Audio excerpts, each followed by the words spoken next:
Bonsoir, Jean-François. Qu'est-ce qu'on sait de l'opération en cours? Dites-nous ce que vous voyez sur le terrain.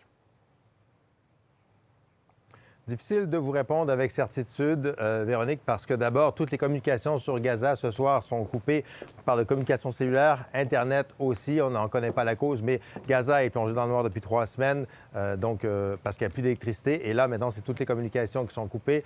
Donc, même l'ONU affirme n'avoir plus de contact avec son personnel sur le terrain. Et ce soir, Israël dit ne plus pouvoir assurer la sécurité des journalistes. Ils ont averti les gens de AFP et de Reuters de ne plus pouvoir assurer leur sécurité.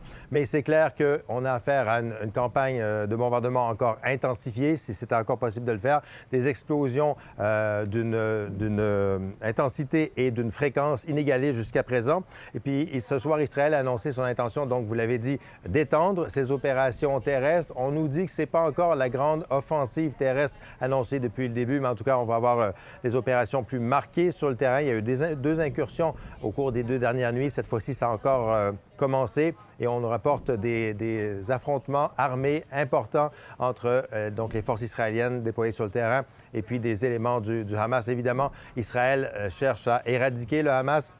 Et une des cibles principales de l'armée israélienne, c'est le réseau de tunnels souterrains donc, que la Hamas a creusé au fil du temps sous la bande de Gaza et qui pourrait poser évidemment problème pour les forces israéliennes dans le cadre d'une invasion terrestre. Donc, c'est évidemment une des priorités de l'armée israélienne. Je propose d'écouter donc le porte-parole de l'armée israélienne, l'amiral Daniel Hagari.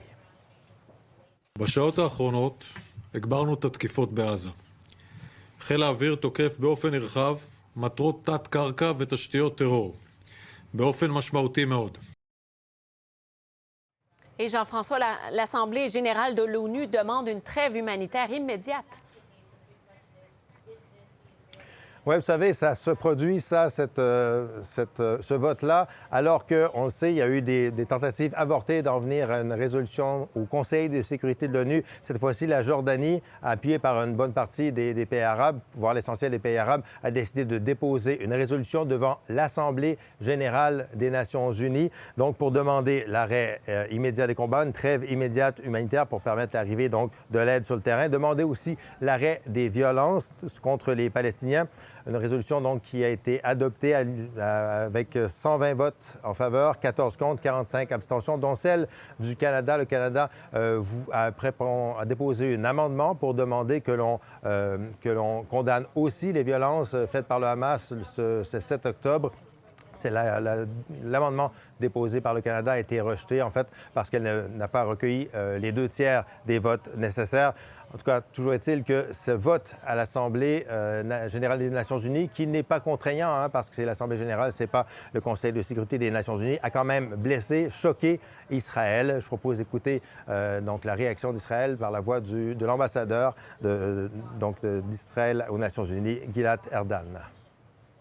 Today is a day that will go down in infamy.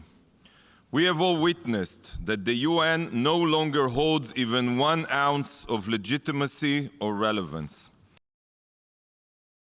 Qu'est-ce qu'on doit comprendre là, des opérations qui s'accentuent malgré ces appels au cessez-le-feu? C'est pas inhabituel. Ça s'est produit, on l'a vu dans le passé, par exemple, lors de la campagne de 2012, 2014, 2021, plus près de nous. Chaque fois qu'on arrive à plus proximité d'un éventuel cessez-le-feu, d'une trêve, on voit souvent que ça s'accompagne d'une accentuation des bombardements, d'une intensification des bombardements de la part d'Israël qui veut vraiment essayer d'atteindre tous ses objectifs, alors que la fenêtre dans le temps se rétrécit, veut atteindre tous ses objectifs. On le sait actuellement, il y a des négociations qui vont bon train d'après le médiateur, le Qatar, en vue de libérer les otages. Ça pourrait se faire dans le cadre d'un échange de prisonniers palestiniens retenus actuellement par Israël. Mais tout ça ne peut se produire que s'il y a une trêve. Donc, c'est peut-être ça qu'on voit se pointer très, très prochainement. Et ce n'est pas incompatible avec la campagne de bombardement que mène actuellement Israël et avec les opérations au sol. Très bien. Alors, on va surveiller ça de près, vous, aux Premières Loges à Jérusalem. Merci beaucoup, Jean-François Bélanger. Je vous en prie, au revoir.